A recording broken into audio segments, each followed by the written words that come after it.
I think the first thing I need to say is that I really did like Thailand. I enjoyed visiting and spending my time there, and I thought I would want to go again until I could finally retire. I've not yet made my mind up if I want to retire to Thailand, or if I will retire somewhere else. I'll get to that later. But I wanted to share some feelings that I have about Thailand that I think many people overlook. Maybe that way you can help some people make more informed decisions on whether they want to visit or retire to Thailand. My first time to Thailand, I was excited to finally see what all the fuss was about. Seems to be a common occurrence. People watching videos on YouTube of other people's lives, living fantastic lives in Thailand, and getting sucked into the idea that, hang on, I can do that as well. So, based on how great Thailand looked, as shown by YouTubers, I decided to go and visit. The first time was after COVID.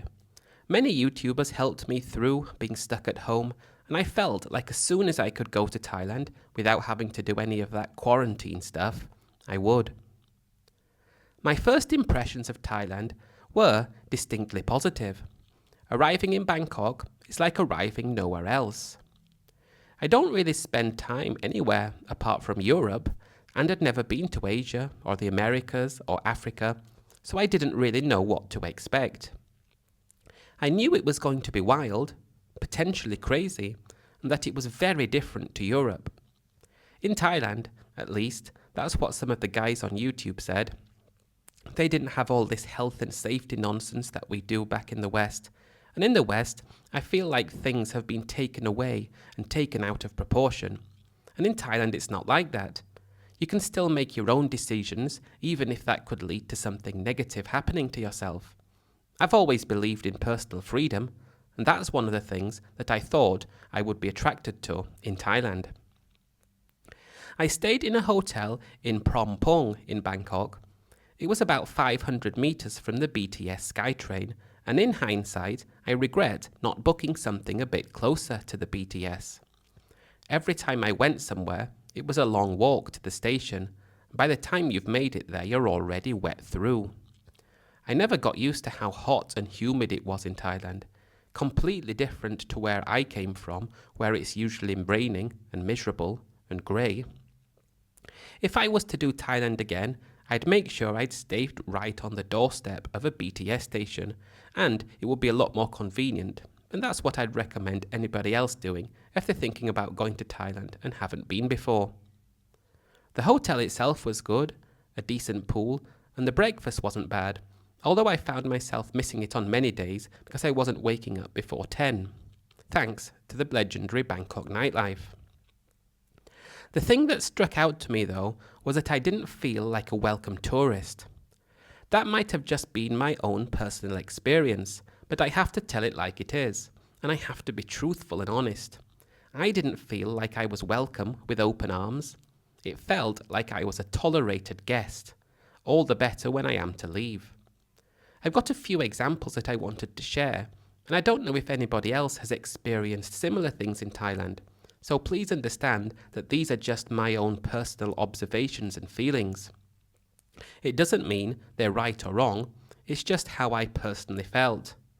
I'll get into the first incident very soon, but it would be interesting to know if other people feel the same way, or is it just me thinking too much about certain events that I overplayed in my own mind?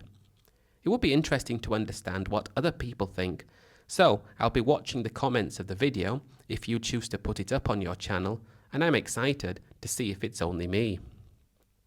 So I'll take you to the first example. It was my second night in Bangkok, and I walked from my hotel all the way to Soi 22. I'd heard there were some bars on the street, and I wanted to go and see them firsthand. The previous night, when I arrived, I just stayed close to my hotel, went to get some street food, and then relaxed trying to get over the long flight. I wanted to save my second night to go and check out the nightlife.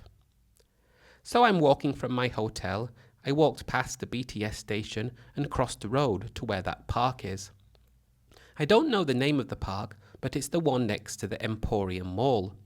The park is on my left, and I'm walking towards the side I wanted to be on. My plan was to spend a couple of hours there before going further down to some of the streets I hear talked about more often on videos about Thailand. No real plans though, and I couldn't wait to finally get a taste of what it was all about.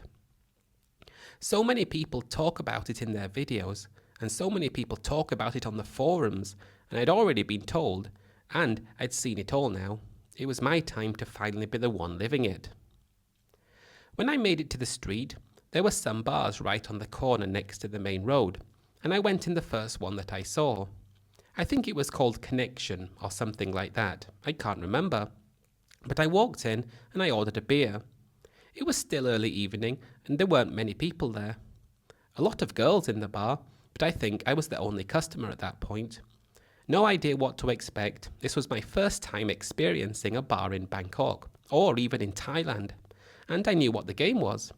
I could buy a drink for the girls, or one of the girls, or some of the girls, and we could see if we wanted to take things any further. So I'm there with a beer in my hand, a Leo, and lots of girls kept coming up and asking if they wanted me to sit next to them. I'm being truthful here, I didn't really feel it from any of the girls that were there, so I politely declined and finished my beer and paid the bill. No problem so far. I felt when you said no to one of the girls that approached you, she quickly walked away and wasn't overly pushy and wasn't trying to get anything out of you when it was clear you weren't interested. Move on to the next bar further down the street. At a guess, I would say it was 200 meters into the street, and I walked in, as I did with the last one, and ordered a Leo. This time, there were quite a few girls that I fancied, and when one of them walked over and asked if she could have a drink, I told her yes, and she ordered herself a drink. This is one of the things that turned me off, and I would see it becoming a regular occurrence on my time visiting the bars. The thing was, when she ordered a drink, she ordered a very small glass of whiskey, soda water and coke. Apparently the whiskey was called Sang Som, the really cheap Thai brand. That in itself wasn't much of a concern to me, but the drink was so tiny that she had, and 2 swigs in would have been finished, and I had a beer in my hand that would have taken longer to drink. I expected her to get a beer as well, but it didn't really matter. But I do think that's a bit of a turn-off when you're drinking these really cheap whiskey drinks that are so small in comparison to your drink, and it doesn't last very long. I didn't find one girl on my whole trip that wanted to drink beer with me. Apparently they weren't allowed in some places, but wasn't much of a problem, but it would have been more fun if we were drinking beers together and cheersing the beers. So I'm drinking my beer, and she's delicately sipping on whatever it was, and there was a pool table, and she asked if I wanted to play. I wasn't much of a pool player. The pool in Thailand is very different to how it was at home. I think the pool in Thailand is more the American kind. In England we have the red and yellow balls and the black ball, and the tables are a lot smaller. So I was struggling to play the game with her, because I wasn't used to the size of the table, and because I didn't really play.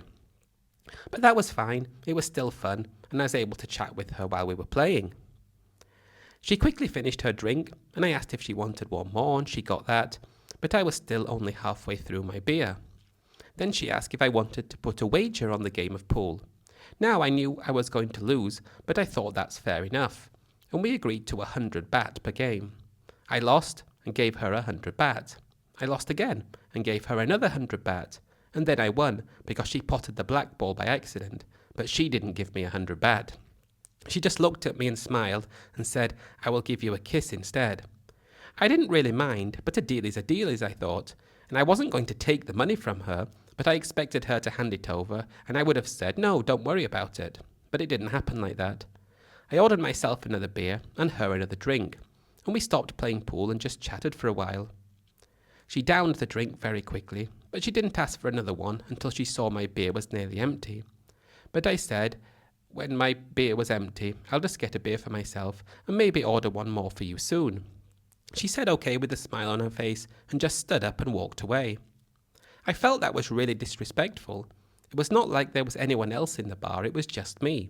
I was the only customer in there, and she had no one else to talk to get any drinks from. I was even thinking about going with her out of the bar, but when she did that it was clearly obvious that she was extremely good at acting, because when I didn't buy her that last drink, I just felt it was so obvious what game she was playing, so I paid the bill and left. Now, that experience to people who have been in Thailand for a long time, and I've seen it and been told by people, is quite common, and it's nothing shocking. But I felt really hurt in that moment. I'd been and I'd given her some money when she won the pool. I bought her 2 drinks and I wanted to talk with her more to see if we could take things further. But her complete lack of respect and her complete lack of willingness to act without a drink by her side turned me off that day and made me feel like I was nothing short of a walking ATM. As long as money is coming out, things are good. When the money stops, no, you've got no chance. That was the first example of that happening, and it was only the smallest of the things. I do know that I was in a bar, but I do believe that she should have still sat down with me and talked to me to see if we could have come to any arrangements. But she clearly showed her interest was only money, and that wasn't with me, and potentially, maybe it was a blessing. I did go to some of the other bars. Soi 4 was my next stop, but like a lot of people say, I found it too busy. You couldn't have an intimate experience because there were just so many people all crowded around. Some went into the bars and had drinks like I did, and then just left because it was too busy. But I didn't have any interactions with any of the girls, but I didn't want to, and I went back to my hotel and called it a night. I had a bit of a sour taste in my mouth just thinking about how upfront and blatant the money grabbing was. I knew that in Thailand people wanted money from you for doing things, but the way they did it made it look so obvious and blatant. I did find it to be hurtful. I have to tell you the truth, and I really do. Back at the hotel, I was going to go for a swim, only to find out that the pool closed at 8 p.m. I thought that was a joke when they told me that. People there on holiday, surely the pool should be open 24 hours a day.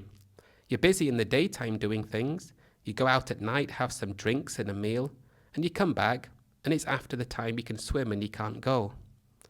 I wondered what sort of half-wit would come up with an idea like that. But I had to put up with the fact that I had a hotel with a pool and I couldn't use it, because the time I wanted to swim, they closed the damn thing. I spent another 3 days in Bangkok, and I had another incident that made me feel like I was simply a walking ATM, yet again. As soon as it has money in it, it's great. You're able to function and get some level of respect from people.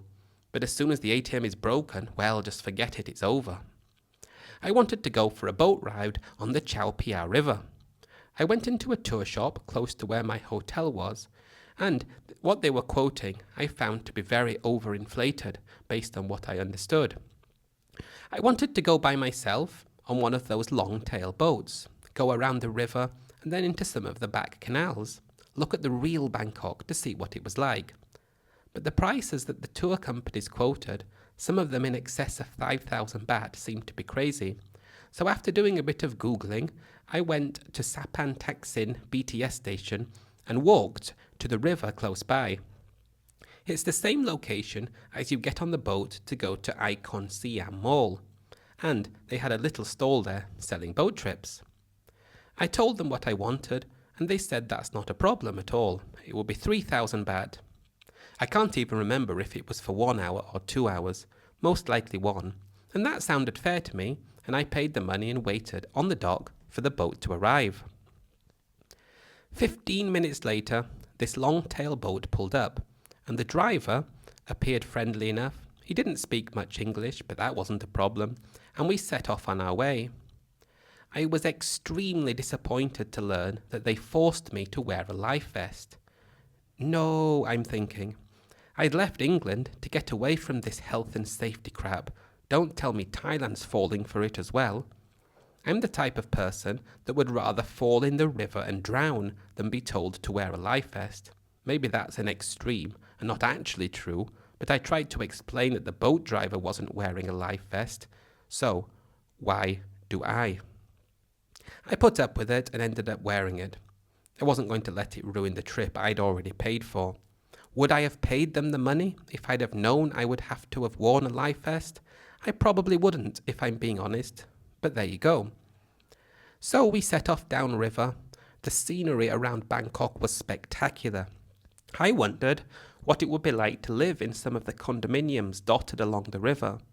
But seeing the hotels and the old sights and hearing the sounds was remarkable, although it was quite difficult to listen to Bangkok with the noise of the engine.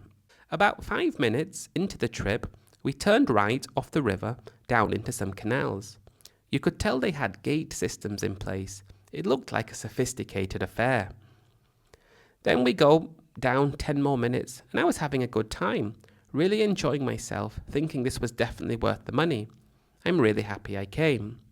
That was until the boat driver turned the engine off and 3 people on small canoes, and on those canoes they had all kinds of tourist tat that nobody could possibly want. Small wooden elephants, drinks that were far more expensive than in the local shops, and that in itself I didn't see to be a problem. But it was the attitude of the boat driver that upset me. "You buy something from them," he said. "They poor." All this stuff that he was saying, as though he was pressuring me to buy something from these people. I didn't want anything. I tried to make it abundantly clear that I didn't want anything. I've just paid you 3,000 baht for this trip. Now, if you were taking me for free, I'd happily let you stop off at these places. But I was paying you for a trip, and you had no right to stop next to these people and try to get me to buy overinflated tourist tat. I bet he would be getting a commission on everything that they sold, which is why he was so incredibly pushy. He didn't just say one time, "Would you like to buy anything from them?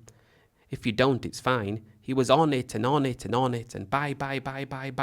And I started feeling a bit of pressure, like maybe I should buy something. But I stood my ground and said I don't want to buy anything. I could see the behaviour of the driver change when he found out I wasn't going to buy.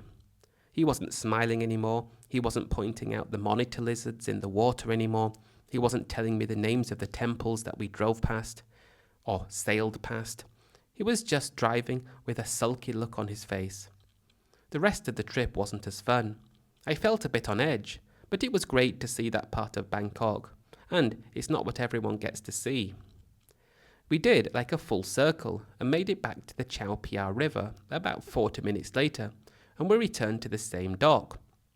I got off the boat and thanked him, and he still had a sulky look on his face, and he held out his hand saying, "Tip, tip."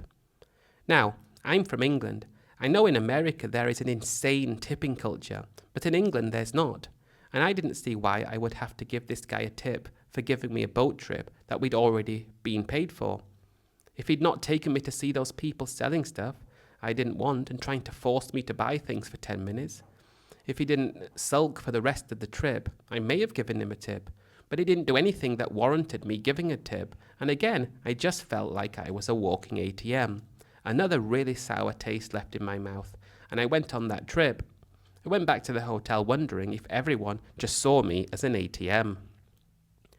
That was my time in Bangkok. Next, I was going to Chiang Mai, so of course you get the first taxi meter that you see. Tell them you want to go to Don Muang Airport. He says okay. You put your bag in the car and sit down and close the door. Then he says 500 baht. And you just look at him like, "Don't do this, I can't be bothered. Stop trying to scam me." I just looked at him with disgrace. "It's a meter taxi," I tried to explain to him. "Put the meter on." Then he said, 400 baht. I'm starting to get really upset now because everything is about trying to get money out of you, more money than is the actual amount. And I told him to turn the effing meter on. I'm not proud that I used that word, but I couldn't understand why he just didn't want to put the meter on, because I wasn't Thai. He refused, so I got out.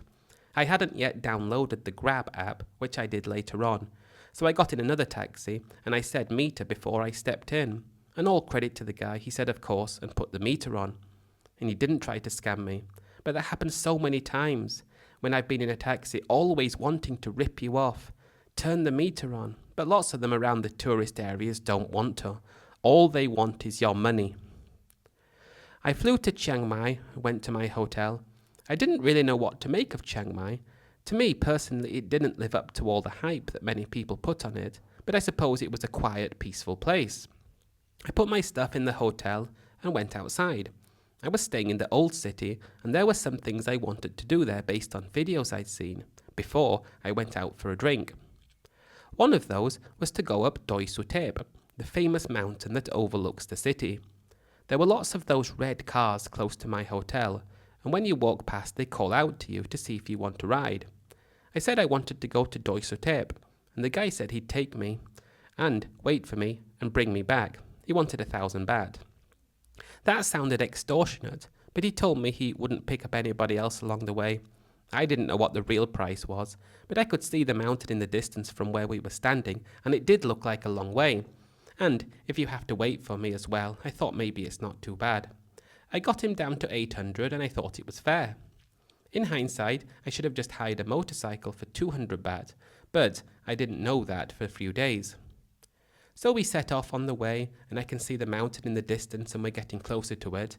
Then the guy pulls over, and somebody looks in the cab at the front to talk to him, and then they jumped in the back of the truck as well. I thought I was paying for a private ride. Now I don't mind sharing, but I was paying for a private ride, yet he picked up 4 people along the route and stopped and dropped them off along the road. I was the only one going up the mountain with him, but I felt it was a bit of a cheat to tell me one thing and then do something else. But that's not the problem at the end of the day. So we get up the mountain to the top. I choose to walk up the steps instead of going on whatever it calls that pulls you up. Funicular railway, is it? I can't remember. Can't be bothered to Google it. So I walk to the top, and there's a big sign saying foreigners 50 baht. Talk about leaving another sour taste in your mouth. Foreigners are not ATMs. But that's how it made me feel. I've never heard of dual pricing before, but I thought the practice was disgusting. Imagine having dual pricing in England, charging people from somewhere else more money to go on the London Eye, for example. It just wouldn't happen. But the views from the top are great, and I had a great time having a look, and I walked down again. Then you're accosted by all the shop owners trying to sell you more tourist tat. Some of them are friendly and nice, but it's the odd one that is so pushy and has the look on your face like it's your job to open up their wallet and buy stuff from them even if you don't want to. I have to stress that it's not all the sellers that acted like this, but when one of them does it, it paints all of them with the same brush. And I left back onto the red car feeling again like I was just seen as a walking ATM. When you go to places like Spain or France or Greece, you don't have people that are looking at you like you're a walking ATM. But in Thailand, that's exactly how I was feeling. So the guy takes me back to my hotel and drops me off. Again, he says tip, tip. We'd agreed on a price. You hadn't actually done anything other than drive me to where we agreed. But I ended up giving him an extra 100 baht. It's not like he was above and beyond what his job was providing and the best experience I'd ever had. If he had, then I probably would have given him a large tip. But he simply driven me there and waited and taken me back for an agreed price. Then he wanted a tip. My time in Thailand is going on, but I'm becoming more and more disappointed. Because everywhere I go, apart from a few exceptions, I was just feeling like everybody around me wants to get things out of me, and that's all they wanted and nothing else. They can't get anything out of me, they lose interest. I decided to go to a bar that evening on Loikrot Road, the bar right on the corner next to the moat. I was pleasantly surprised to find out that the drinks in Chiang Mai were a lot cheaper than they were in Bangkok. In some places, a large beer was cheaper than a small beer in Bangkok, and that makes a big difference, especially to guys on a budget. So I had a beer in there, then I walked a bit further down and had a beer somewhere else, and a pork chop. Can't remember the name of the restaurant, but it was decent. Then I walked down to the boxing stadium, and there was a fight going on when I was there. And I walked in, and they tried to get me to pay to watch, but I didn't want to. There was another guy there who was with his Thai partner. Not sure if it was his girlfriend or wife or he'd just met her, but he wanted to go and watch the boxing. 500 baht for him, free for his Thai partner. Talk about dual pricing right in front of you again. It's really upsetting to see things like that. Why should a foreigner pay 500 baht and a Thai person pay nothing? At least that's what he told me was going on, and he was shaking his head in disgust. I walked down, approaching the boxing ring, and picked a bar on the left to walking side, and just ordered a drink. And these bars were more similar to the ones I'd been to in Bangkok. It was quite busy in there, and I was speaking to one girl, and she looked nice. buying drinks for her, and we were playing pool. I'd guess I'd been there for about an hour, and I'd bought her 4 drinks, and I'd had 4 small beers. Things are looking fun. I'm smiling with her and joking with each other, and I'm thinking perhaps I want to take things further. Then somebody else walks in, another customer, and sits down at the bar.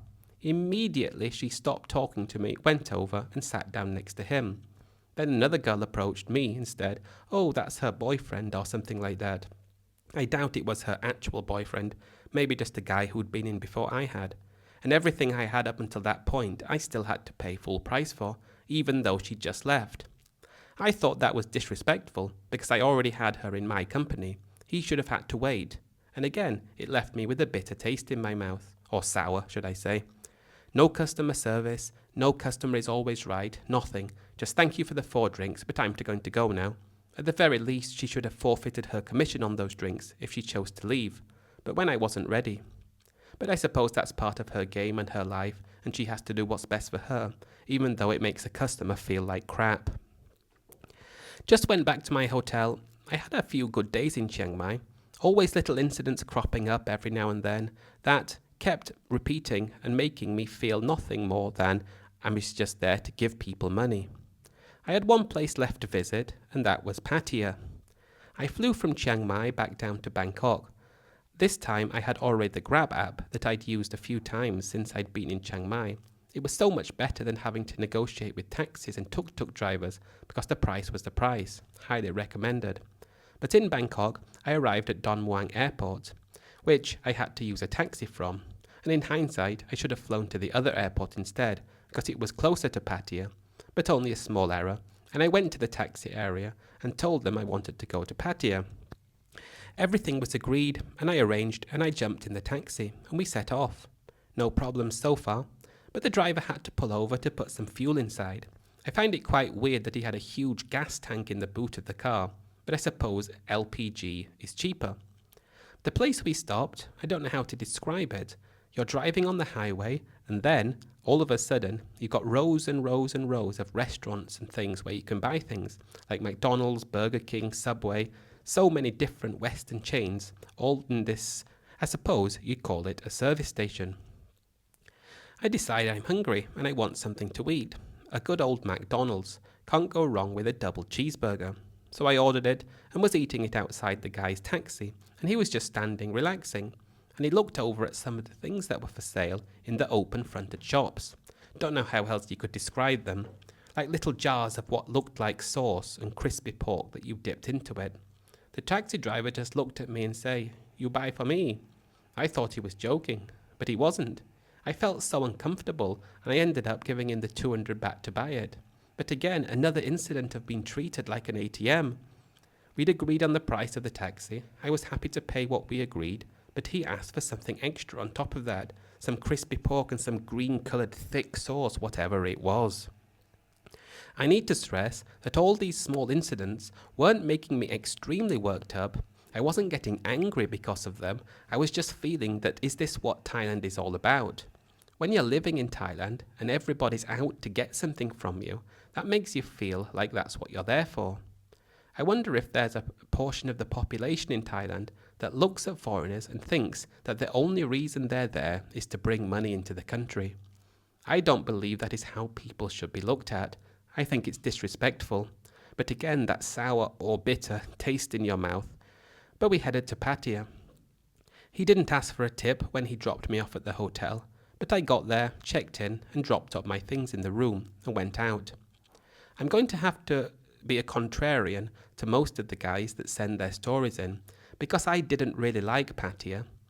I liked what you could do in Pattaya, but I found it was too busy, and I didn't want to let that put me off, and I just overlooked how busy it was, realizing I was also contributing to the busyness of it.